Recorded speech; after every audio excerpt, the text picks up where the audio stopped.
we've looked at the top line strategic issues and considerations in terms of the scenario planning and what can go on there. And given that all of us, wherever we are, whatever our roles and responsibilities within a business, we're selling something to somebody somewhere, and that means a price. And that's exactly the issue that Mark's going to cover. And it'll be a very enlightening presentation in there. From a curation point of view, Jocelyn is going to manage the questions. So if you have any questions throughout this morning, please do put them into the chat, and then at the end of Mark's presentation, we'll cover those off. But if I may, I'd just like to take a few minutes to give you an update as FEA members on the work that we're doing with the FEA, with government in the UK and Europe. And can I say a very personal thank you to all of those of you who have used our letter to Boris Johnson as a platform for communicating with your MPs. I know that many of you had the feedback in from those. If you haven't already done so, I would urge you to. There is a cross-party parliamentary committee in the House of Commons of 85 MPs, for all of whom have hospitality as a core business service within their particular constituencies. We picked up on that earlier this week and wrote to the leader of the group with our letter to Boris Johnson. We received feedback from that and have been called to a meeting, a roundtable meeting being held this afternoon on hospitality by the Shadow Business Secretary. So our message is getting across at several levels. So we're going in very much at the top end. We're getting the feedback from MPs who are receiving the letters, and operationally, with any questions you have within your business, we're getting great feedback, principally from the Department for Business, BAYS, but also from DEFRA as well on certain issues, on those real operational issues you're facing, and we're happy to represent them. I know that for many of you, the issue of business rate relief, and that's something that was in our letter that we're calling on, we need that extended to grants for our industry in order to support the supply chain. So a lot of work going on there, and we're getting as much voice as we possibly can for you all, so that we can represent you, your business, and indeed our industry, to ensure that the best possible outcome from all of the difficulties that we're facing. Just from a European perspective, give you a bit of feedback, and I think we'll see some of this probably come through in the announcement from Boris Johnson this weekend. You know, in Austria, they are reducing their social distancing requirements to 1 metre, where both participants are wearing masks. There's multiple occupancy of cars for people from different households if they are wearing masks. And we're seeing certainly Belgium, Germany, Italy opening up their restaurants from the 18th of May. So the foot is coming off the brake a little, and I think we'll hear probably some of this coming through in what we're able to do in the UK after the Prime Minister has spoken this weekend. So without any further delay, because we've got a very important subject to tackle this morning, and as I say, it builds on the other webinars, and I'm delighted to hand over to Mark Peacock, the pricing coach, to take us through the rest of the morning. Thank you, Mark. Over to you. Brilliant. Thank you, Keith. I'm just going to share my screen, so bear with me while it loads up. Keith, can you just confirm you can see my title slide there? Yeah, that's all good. Thank you, Mark. All right. Well, good morning, everybody, and thank you, Keith, for inviting me to come and speak to you all today. It's a real pleasure. I've done this talk a couple of times now to different forums, and I thought it'd be useful to do it to talk about pricing in the current climate, because we're experiencing some real economic shocks to our system, either a sudden collapse in demand for certain services like we see in the travel sector, for example, or a sudden increase in demand, certainly in some food retailing sectors, and also obvious things like medical supply sector. And what I want to talk about is, in these times, it's even more important that you think carefully about your pricing, and you don't want to assume that your previous approach to setting prices is still going to work, because there's lots of bear traps out there that can catch you out if you're not careful. So, the aim of my talk is just to cover some simple do's and don'ts to help you think about your pricing in the current climate. So in part one, we'll cover the negative stuff. So what you should avoid doing at the moment. And then in part two, we'll move on to the more positive stuff, where hopefully I'll give you a range of suggestions, ideas, hints and tips that you can use or think about using in your business to shore up your pricing in the current climate and put you in a good place for when hopefully this all blows over and life returns to a relatively normal situation. Okay, so let's get going. And as Keith said, feel free to ask questions in the chat as we go along, and then we'll pick them up at the end. So my plan is to present for about 45 minutes, and then leave 10, 15 minutes at the end for questions. So happy to take any thoughts that you have at the end. Okay, so let's talk about pricing when we're in a recession or in a crisis of some sort. So there was an article in the Harvard Business Review which said that in the last recession, producer prices dropped by an average of 8%, and it took 2 years for those producers to recover their prices to pre-recession positions. And the trouble with any recession or downturn is that we tend to panic and we don't think clearly.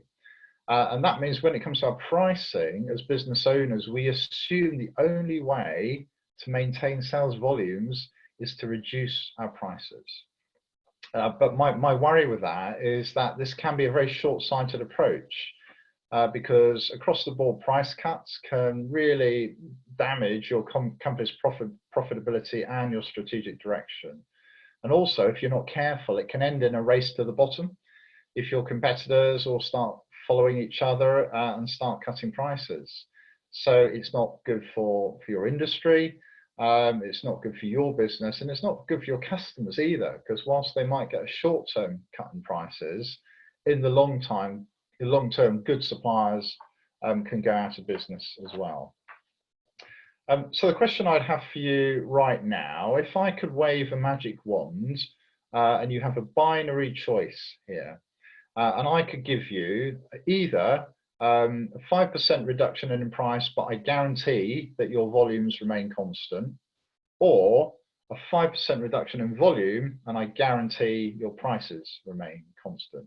Which one would you choose? Just have a think about that for a second and answer that in your head. And when I ask this question a lot, and when I do this in forums, businesses typically tend to go for answer A.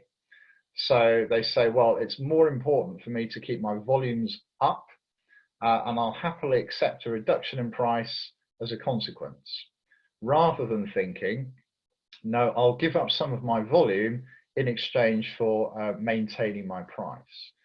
So that's under normal circumstances.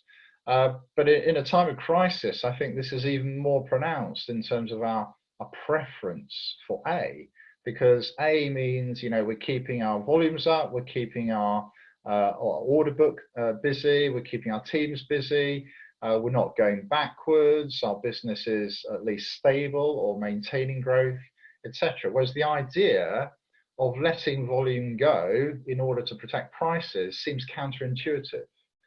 But actually, answer B is the correct one. It's far better to maintain your price levels and accept a short-term reduction in volume. And just to illustrate this, I just want to give you a quick example of two car companies. So in the last recession, in the 2007-2008 financial crisis, we've got an example of two different manufacturers who took the opposite approach when deciding on their volume and pricing strategies. So General Motors, their view was that it is better to lower prices in order to prevent or lessen a decline in production volumes, whereas Porsche took the opposite view. They said it's better to lower production volumes in order to prevent or lessen a decline in prices. Now, the Porsche approach might seem counterintuitive at first, but they're the ones who are trying to do something about the supply problem. So in the car industry, there's always too much supply, right? So they're trying to reduce overall capacity. Whereas in the General Motors example, they're attempting to do something about the demand problem, i.e. using price to generate more demand, more customers, more sales. So they're looking at the question of supply and demand from completely two different angles. And it's the General Motors example, which is typical of many businesses. And I'm sure many of you are thinking about the same question yourself. But here's the lesson. General Motors ended up filing for bankruptcy, Chapter 11 bankruptcy in 2009, and had to be bailed out by the US government. Whereas Porsche survived the crisis and are now one of the most profitable car companies in Europe. So the question I really want you to think about is what's the danger, what's the impact of unplanned and unnecessary knee-jerk discounting on your pricing? What impact can that have on your profits? So here's a hypothetical example of a made-up business. So the initial position shows that for this business, they have revenue of £10 million a year.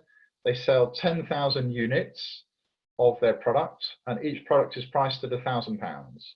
And maybe their direct cost per unit is 600 quid.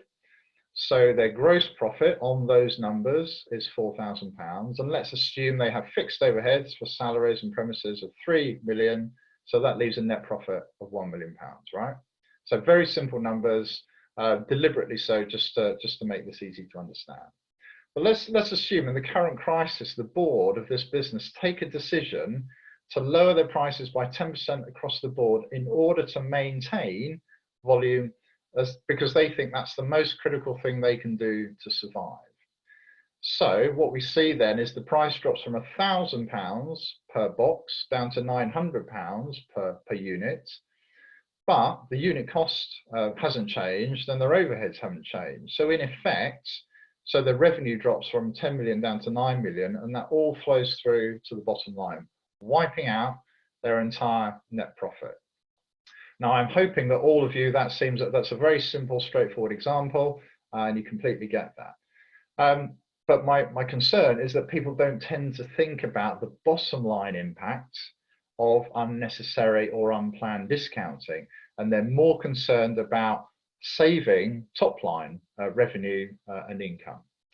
So, and here's the lesson. The even more alarming question to them pose is, how much would your sales volume need to increase to maintain the same level of profit we had before we dropped our prices by 10%? So with our prices at £900, what does the volume number need to be to get back to a net profit of £1 million? So in this example, here's the answer. The answer is you need to sell 33% more volume just to stand still in terms of your net profitability of £1 million. So that's a massive increase in volume in normal times, let alone in times of severely restricted demand. Okay, so I'm offering quite a simplified view of it here, and it doesn't take into account competitor pricing or how your customers might react to the different price levels. But the point I'm trying to make is unplanned discounting can be very dangerous, and it will take you a long time to fix the problems this approach might cause. Okay, so just a few thoughts then on pricing in a crisis. So as I've said, we're suffering severe shocks to our economic system, and supply and demand is all over the place. There's an excess of capacity in many industries, so an excess of supply, and there's a big drop off or decline in demand. So don't be tempted into thinking that the best knee-jerk response is to reduce your prices to maintain volume, because hopefully, as I've demonstrated, it's very dangerous, and you need to avoid it, and it will impact your profitability and your long-term survival. When we come out of this period, you'll be at a lower price point than you were 2 months ago, and you'll have to start climbing back up that price curve from a lower point. The message I want you to take is that smart businesses realize it's better to maintain price price levels at the expense of volume rather than the other way around. So I want you to think like Porsche and not like General Motors. Just a few other points just to touch on. So price wars, so the logical extension of discounting and price cutting is getting into a price war. This is to be avoided at all costs because nobody ever wins a price war, and all it will do is lower prices in your industry. So the rule is, if you see a price war happening or starting to happen, do not get involved. Don't start to play your competitors' games about reducing pricing because they're being a bit stupid and they think that's the only way to go in terms of maintaining volume and looking after their business. And in the second half of this presentation, I'm going to give you some ideas to think about other than discounting. Equally, if you happen to be in a situation where you are experiencing high demand for your products and services because there's a sudden rush for what you do, I want you to also avoid getting into taking advantage of that high demand. So there's, I'm sure you've heard of things like price gouging and profiteering. So that's when a producer deliberately increases their price to an unacceptable level to take advantage of a spike in demand or any urgent demand. In some countries around the world, price gouging is illegal, particularly in the States. And they define an increase of more than 10% could be seen as price gouging. My personal view is that if you were to increase your prices by, say, between 50 to 100% because of the situation, that to me would feel like price gouging. But there's only one definition of how you judge whether something is price gouging or not, and that's whether your customers think it's unfair. If your customers think they're being taken advantage of and they think your prices are unfair, that's a big worry, because it can do untold damage to your reputation, and they're not going to appreciate you having done that to them. So your business isn't going to stay with them in the long term. So there's a few thoughts around pricing in a crisis. So avoiding discounting, avoiding price gouging, profiteering, and all of these things, and just understanding that the knee-jerk response to a demand crisis isn't the right one. Okay, now I just want to talk a bit more probably about your business, your products, and your pricing. And what I suspect, because this applies to most businesses, is how you define your pricing models. So most businesses have a very basic way of calculating and presenting their prices. So you might have a fixed price per product. If you sell services, you might have a day rate or an hourly rate. If you do installations, you might have a project fee. You might charge one-off or regular payments, and you might charge additional prices for delivery, support, maintenance, whatever it is that you do. So if your business has any of these price models, I suspect you'll be thinking about all the things I've said not to do so far, i.e. reduce prices or increase discounts. But the problem is with these kind of pricing models is that they don't offer customers choice in terms of different price points, so that the customer can choose according to their own ability to pay. So let me give you a simple example. If you've got a product and it's priced at £500 before the crisis, and now you're experiencing declining demand for that £500 product, your natural temptation might be to reduce the price to £450 or even £400. But if you had an alternative option, alternative product that was had a lower specification, fewer features, and it was genuinely priced at £400, now you have the ability to offer those customers either the cheaper £400 product or the standard £500 product. And this is the fundamental problem for most businesses, is that our products do not offer customers choice. It's a range of different price points. So here's the thing I want you to take from this.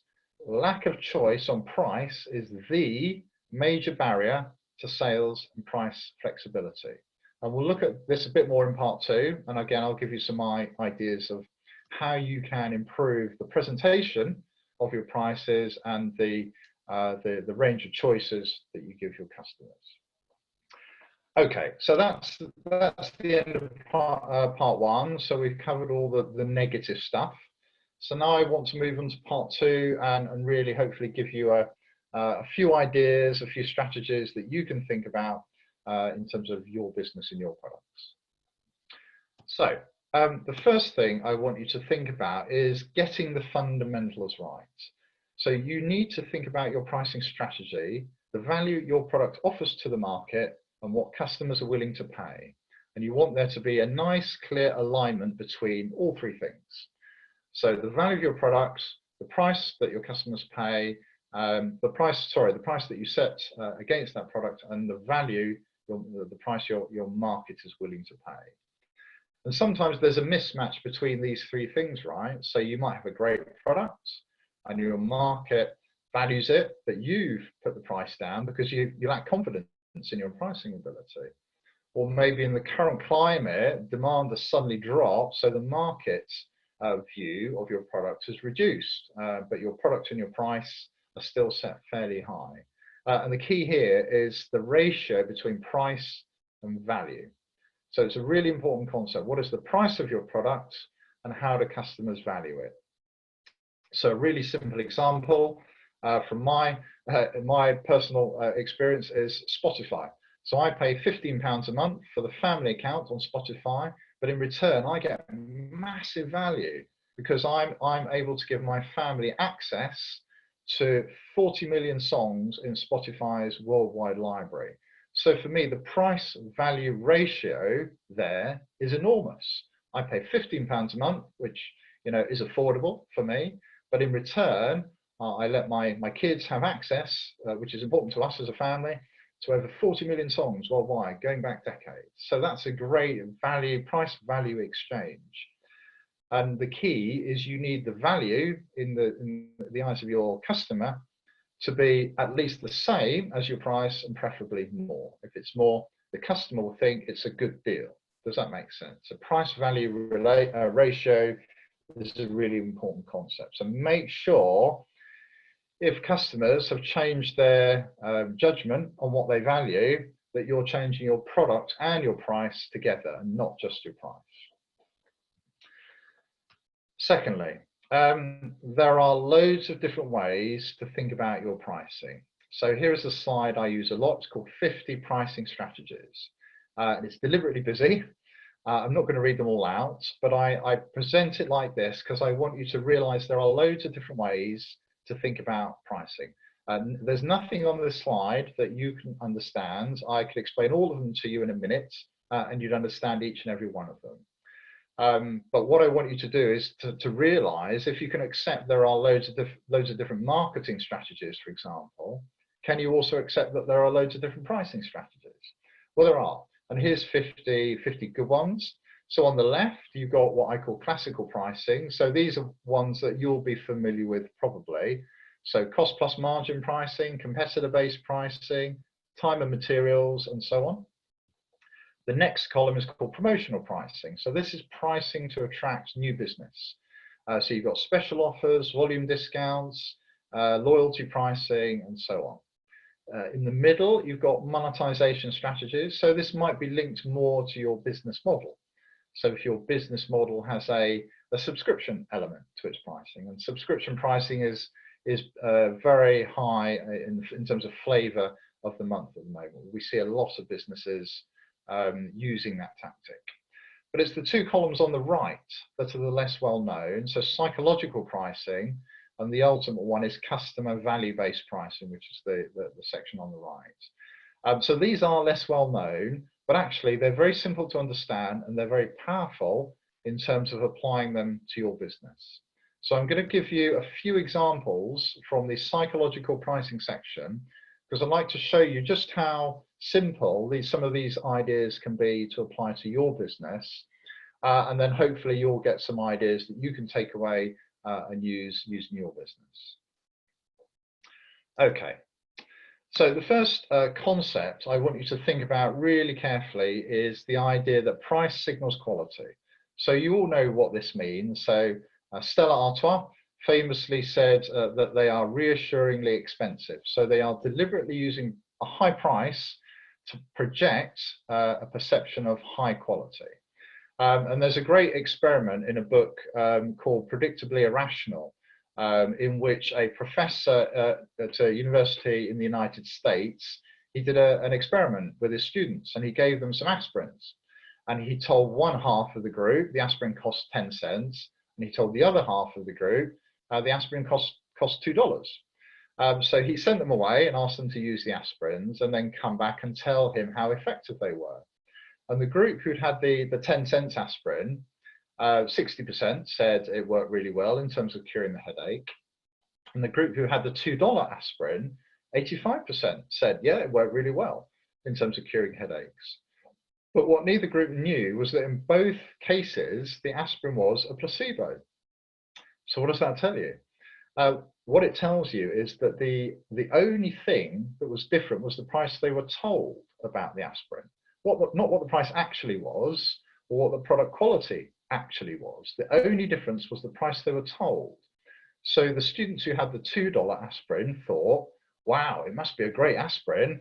So my perception of the aspirin is it's high quality. And then their actual experience of the aspirin was high. They rated it 85% effective. Whereas the students who had the 10 cents aspirin, only 60% rated it effective. So the point is this: price, the level you set your price at, has a very strong influence on your customer's perception of quality. He did a very similar experiment with wine. So 3 bottles of wine with no labels on, so blind tasting, 3 different prices of $10, $20, $40. People were asked which one they prefer, and most people tended to prefer the more expensive wine. But what they didn't know was that the wine was identical in all 3 cases. So we're all susceptible to this, right? We're all susceptible to this idea that price signals quality, and all of your customers will be influenced by this as well. So the moral of the story is, do everything that you can when you're presenting your price options to your customers to include a high price point for one of your premium products, because that signals quality to your market, and it will lessen the impacts, lessen the desire to discount what you do. So let me just give you a really simple example of how you can think about this in real businesses. So I worked with a company that provides IT support services. So you could call them out and they would come out and fix your computer or your laptop if you had a virus, or if it's broken, or if it's not working, whatever the fault was. They would just come out, and they charged £50 an hour, and you could call them out at 3 in the afternoon or 3 in the morning, and it was £50 an hour, and they would just do the job as fast as they could, and then get your computer back to you. But when we looked at their business, we realized actually there were 2 distinct segments. There were those customers that needed their computer fixed really urgently, and another segment who could wait a few days. So we changed their pricing model to suit those 2 different segments. So now, instead of charging £50 an hour, we now charge £80 an hour for a premium service, for which you get a 36-hour turnaround. Or if you don't need it that quickly or aren't willing to pay £80 an hour, you can have the standard service at £55 an hour, and you get a 3-day turnaround. So as a customer, as long as I'm presented with both of these options, I can make a clear choice based on my needs in terms of the urgency of how quickly I want this problem fixed and the price I'm willing to pay. And I make the trade-off decision. And as well, in the premium service, you get additional things like a free computer valet, free system scan and cleanup, and all of that good stuff. So they're adding extra value within the premium price. So do you see how simple it can be? You don't need to overcomplicate your pricing, but you need to think a bit more creatively about how you present your prices and the packages that it includes. Here's the second. Oh, sorry. Here's the other example I want just to share with you, which is very relevant in this time of crisis. So here's a lovely example of a supermarket in Denmark. So they were selling bottles of hand sanitizer for €5 or 40 Danish kroner each, but you could only buy one at €5. If you wanted to buy any more bottles after that, you had to pay a much higher figure. So they're using price to signal high value but they're also using price in this instance to control demand. So by saying, well, sure, you can have more if you want, but you've got to pay a ridiculously high price if that's the case. So I'm sure it was extremely effective in terms of controlling demand in that instance. Okay, here's another really interesting example. It comes from the same book I mentioned before. And the example here is the subscription price that you pay for a copy of The Economist magazine in the United States. So The Economist's pricing menu looks like the menu A on the left. So you can buy online only access for $59, print only access for $125, or print and online access for $125, the same price. And then the figures in percentages, those are the take-up rates. So 84% of people bought the most expensive option, nobody bought the middle option, and only 16% of people bought the cheap option. So in the experiment, what they did was they took away the middle option, because if nobody buys it, what's the point of selling it, right? So the menu now looks like this. So you can either buy online only access at $59 or print and online for $125. So my question to you is, can you guess what happened to the take-up rate? Can you guess what happens to the number of people buying online only at $59 versus print and online? Well, the answer is it completely switched around. So now far more people are buying the cheap option than the expensive option. Yet we haven't changed the prices. All we've done is remove one of the options. So why is that? Well, what's happening in the menu B scenario is that people are looking at two numbers and options, comparing them, and very quickly concluding, well, clearly out of those two options, online only access at $59, that's fine. I don't need to pay an extra $66 for a print copy of the magazine. So I'll take online only, thank you. Whereas on menu A, you've got to think a bit more, because you've been presented with three options and two of them are very similar. So print only at $125 and print and online at $125. Well, why on earth would I take print only for $125 when I can get print and online access for the same price? It's a no-brainer, right? So I'll take the third one, thank you. So as a buyer, we make a decision based on how the prices are presented to us. And this is what is known as decoy pricing. So the decoy is the one in the middle. Yeah, a decoy is a product and price package that offers worse value than your premium option. So in this case, more people are choosing the premium price because they're looking at the one in the middle and thinking, well, that's no good. Why wouldn't I take the bottom option? So just by changing how we present our pricing, so we haven't changed any of the actual prices, how we present our pricing, I'm sure you can appreciate 84% of revenue at the premium price is going to make a massive difference to the economist's overall income. Yeah, does that make sense? So have a think about how you can apply that in your business and think about decoy pricing. And a decoy is a product that's comparable to your premium product, but it offers worse value in some way.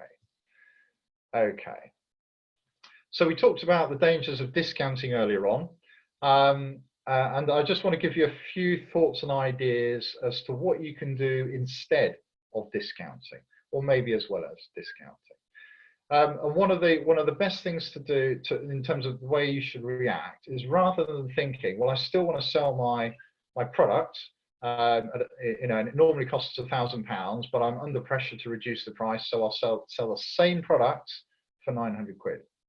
So rather than doing that, what can you do to add more value to the product and keep it at your original price? So if I've got a £1,000 product, what additional services, features, benefits, content can I add to it so I'm upgrading the product rather than downgrading the price? So that could be, if it's a tangible product, it could be you could increase the warranty period, maybe you could offer additional insurance, you can increase the delivery time or speed, you can offer additional support, maintenance, whatever it is. You can add more value to what the product gets. So as a buyer, I'm still paying the same price, but I'm getting more for my money. So it might have an impact on your net margins, but when we come out of this process, this COVID scenario, you haven't dropped your prices, and that's really important. The second idea is the concept of bundling or debundling. So Ryanair were the masters of debundling. So in the old days, when you buy an airplane ticket, you pay one price and you get everything, right? You get the seat, you get the meal, you get to choose your seat on the plane, you get to put your luggage in hold, etc. Was Ryanair, what they did was to say, well, your ticket gets you on the plane. But if you want to reserve a seat, you have to pay for it. If you want to put luggage in the hold, you have to pay for it. If you want a meal, you have to pay for it, and so on. So the question is, can you debundle your core product so you're offering a cheaper version? So you keep your core product at £1,000 with all of the features. Can you then create a debundled version with a reduced specification for, say, I don't know, 600 quid? And then if the client wants the additional bits, they can either buy the original product at £1,000 or they can buy the additional things as bolt-ons, as enhancements. So that's what bundling and debundling means. So can you rescope, respecify your product to present a cheaper product at a cheaper price? Special offers. So if you have to get into discounting or offering a special deal to attract new business, please make sure that you frame any price reductions as temporary. So, and use the phrase it's a price reduction rather than saying it's a discount. Don't use the phrase discount, so use the phrase price reduction, because language is important, right? And your customers won't, subconsciously they won't see that they've got a discount off you. It's a temporary price reduction. So just say any sales on this product line are a temporary price reduction for the next 30 days or until the end of May, 30th of May, whatever is appropriate for your business. So make sure you communicate it as introductory pricing. And if you do have to give that price reduction, show it on your invoice. So show, well, the original price was £1,000, but I've paid for you to have a £100 discount, so the net price is £900. So every time they're paying for it, they're reminded of what your original price was. So when you go, hopefully when we revert back in the summer, you can say, well, as you know, the original price is still £1,000 and we haven't changed our pricing on that product. Payment terms are a really good way to offer a trade-off, again, if you're being forced into discounting. So most suppliers will offer payment terms of 30 days, 60 days, 90 days, or you might be obliged to take those payment terms. But what you can do is offer a trade-off to your customer. So if they're pressing you for discounts, in return, ask for better payment terms. So either ask for a proportion of the cost of the product up front, 50% or even 100%. Or if they're saying, well, our standard payment terms are 60 days, then you say, well, fine, I'll give you a 10% reduction, but I want 30-day payment terms. So it's a win-win for both of you, right? You're getting better payment terms and therefore more cash more quickly, and they're getting a discount. So as long as they agree to that and you present them with both options, say, well, you can either have a 10% discount for better payment terms, or we stay at the standard price on the standard payment terms. It's your choice, Mr. Customer. And you let them make that choice. You don't try and sell one way or the other. Fifth one on this is competitor pricing. So a really good technique for how to sell against the competitor who has a cheaper price than you is you only sell the difference in price. So for example, if your price is £100 and your competitor's price is £90 for a very comparable product, a normal temptation is to try and justify why the client should pay £100 for our product. So let's assume in this instance that the client is definitely going to buy it, right? They're definitely going to buy one of the two products. So your job then is to justify why your product is £10 more expensive, because the client is already sold on the idea of paying at least 90 quid, right? So if they're definitely going to buy and they're saying, well, look, these guys are 90 quid, why should I pay £100 to you? So the trick here is to be clear on your key differentiators and your USPs.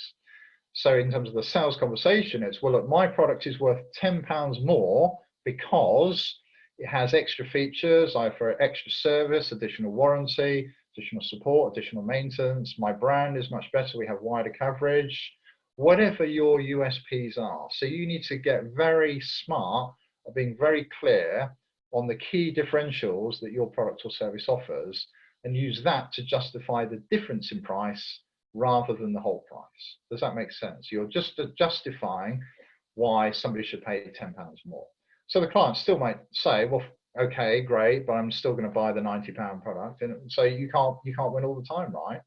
But it does help as a way of propping up and justifying a price premium that you might have in your business.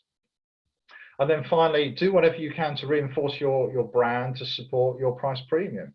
Do webinars, do thought leadership stuff, articles, do stuff, give content, give advice, give information to your customers, your market, and make it free so that you're offering added value in other ways. So it's not just about the product, it's about, you're giving free training sessions, or you're giving free advice, or you've got a hotline that people can call. So find other ways to differentiate and add value to what you do other than just the price of your product. Does that make sense? Hopefully I've given you a bit of food for thought there in terms of how you can respond in ways other than just dropping your prices. Right, this is the last strategy I'm going to talk about, and this is probably one of the most effective strategies that I recommend to nearly all of my clients. It's called tiered pricing. In America, they call it good, better, best pricing. You might have heard of it. And it's very powerful. So let me explain why it works. So normally in any market, you'll have 3 levels of customer willingness to pay, either price they're willing to pay for your product or service. In every market, all of your markets, there will be at least 3 levels: low, medium, high. So in the low bucket, customers are very price sensitive and they're not willing to pay much for your product or service because price is an issue, and they don't have much budget to spare. Whereas in the high willingness to pay bucket, customers are willing to pay more for your product or service because they value things other than price. They value quality, convenience, service, whatever it is that you do. They value those things more than price. But the mistake that we make as businesses is that we assume all of our customers are in the low willingness to pay price bucket, and we price everything at the low end of the scale accordingly. And the trouble with that then is we miss out on capturing revenue from those customers that would have paid more if only we'd known or given them the choice. So the simple solution, and this is so simple, is you've always got to present every customer with 3 price points: an entry price, a standard price, and a premium price. So your product and the package that you attach to those prices has to be worth the money that you say these products are worth. But what you're doing is, again, I go back to giving your customers choice by presenting 3 options to your customer. So as I'm sure you know, when you present people with 3 options, which one are they most likely to pick? The middle option, right? So if we design this correctly, we are deliberately encouraging our customers to pick the middle option most of the time. But we don't mind if they were to pick the cheap one or the premium one. So let me just give you a few examples, because that will make this more meaningful. So you see this a lot with online packages. So I like the email package on the left there, and the ratios of the prices are really important. So $25, $49, $79. And the key, the real trick, is to make sure there's a bigger gap between your premium product and your standard product than between your standard and your entry product. Yeah, so in this example, there's a bigger gap between $79 and $49 than between $49 and $25. And that's really important. So you want to set a high price anchor for your premium products. And you know that most of the time people aren't going to pay that price, but it doesn't matter, because the job of the premium products is to influence choice over the other 2 products, and it acts as a center of gravity and pulls your clients towards, pulls their willingness to pay upwards. Salesforce are past masters of this, so they built a $1 billion business around using tiered pricing. So have a look at theirs, but there's loads of examples that you can see using this strategy. Here's a couple of client examples. So here's a service business, a marketing agency, and they were targeting the restaurant and hospitality sector. So they had 3 segments. So an entry package for startups, a standard package for existing restaurants, and a premium package for investors. So even without reading what's on the slide, you can see at a glance why each of those packages is worth 5 grand, 10 grand, or 20 grand, right? And as you go up the scale, you get a massive increase in the quality and content of what you get.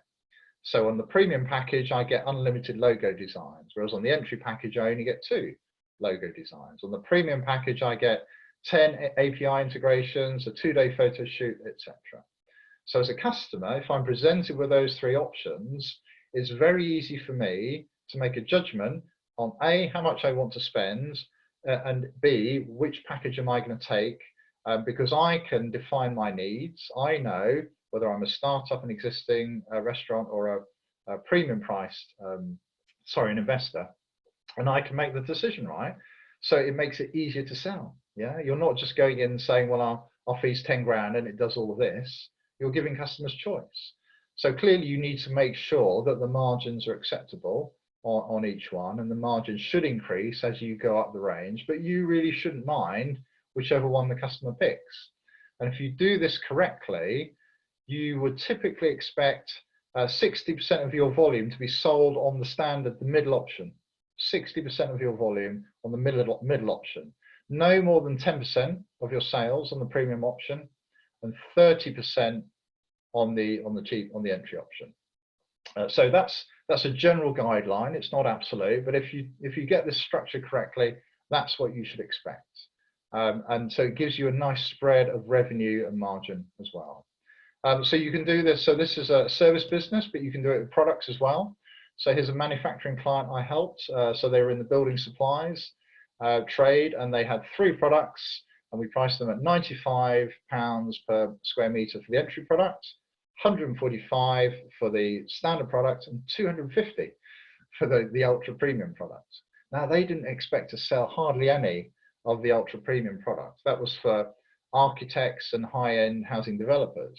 The real choice for most of their clients was going to be between entry and standard, i.e. between 95 and 145 pounds. So do you see how powerful that is? So you're hedging your bets by presenting people with choice on price and letting them choose, rather than just going all in on one price and seeing what people think. Okay, so I've covered pretty much everything I wanted to talk to you about today.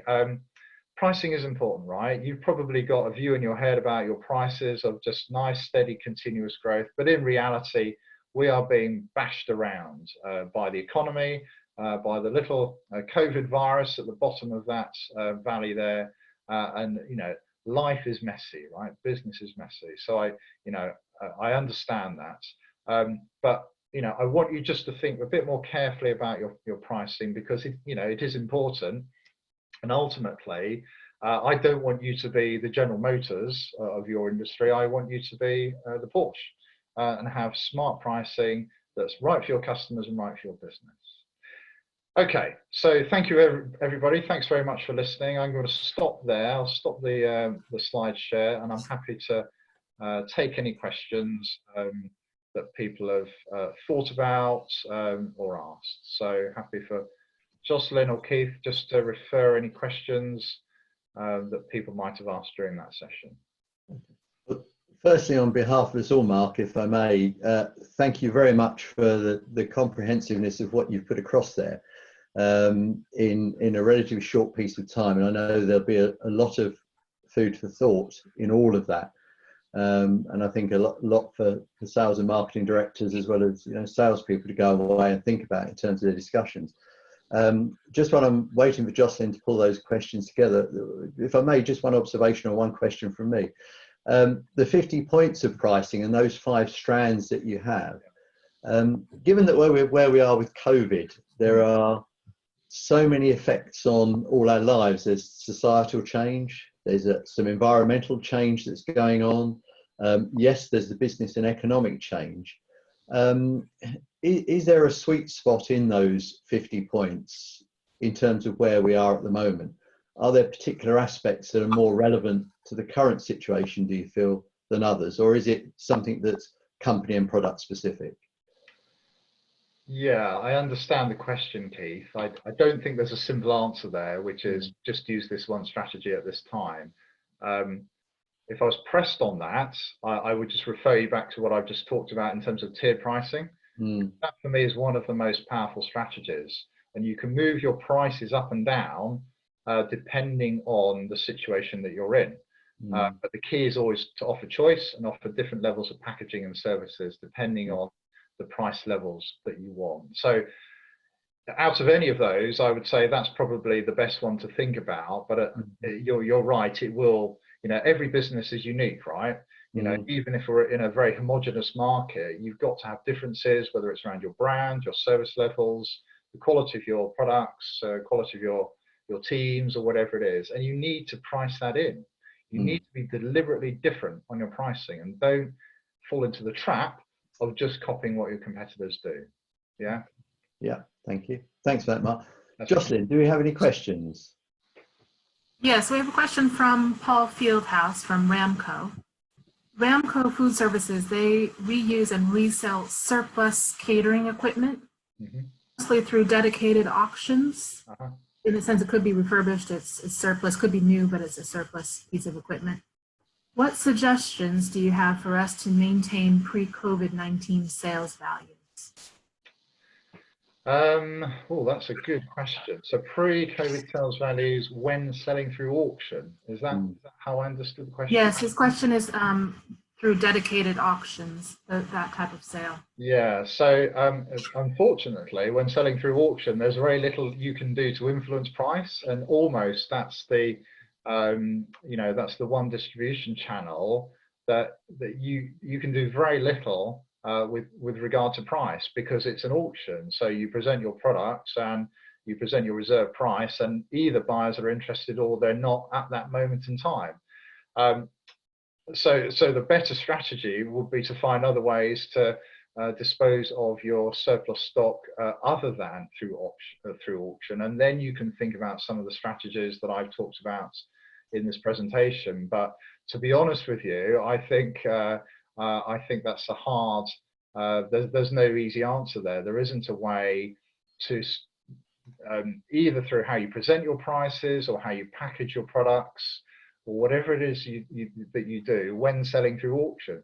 So auction is your worst enemy when it comes to maintaining your prices, I thought. It might be a big friend if there's a big demand for your products, but there's very little you can do, I'm afraid, to influence prices through an auction. So sorry, I can't really help you there. Yes, Paul commented to say, exactly, we're not in control of the prices that are bid. Yeah. We don't have any further questions unless someone is actually typing at the moment. I don't have any other questions that are not yet answered. Okay, well, that's fine. Well, look, Keith, I'm happy to send the slides over and you can distribute them to your audience or to whoever's joined. And of course, if people want to get in touch for a chat, then by all means do so. Yes. I hope that was helpful. Very helpful. And yes, to reiterate that, we'll send out Mark's contact details. Mark's very kindly offered to provide a little bit of a surgery. So if anybody would like to talk to Mark one-to-one in terms of what the issues are, to scope out, perhaps some help or advice or guidance that Mark can follow up on with you, he's very kindly offered to do that. And what I would say is we've got a very strong resource here in terms of what we're presenting to you as members.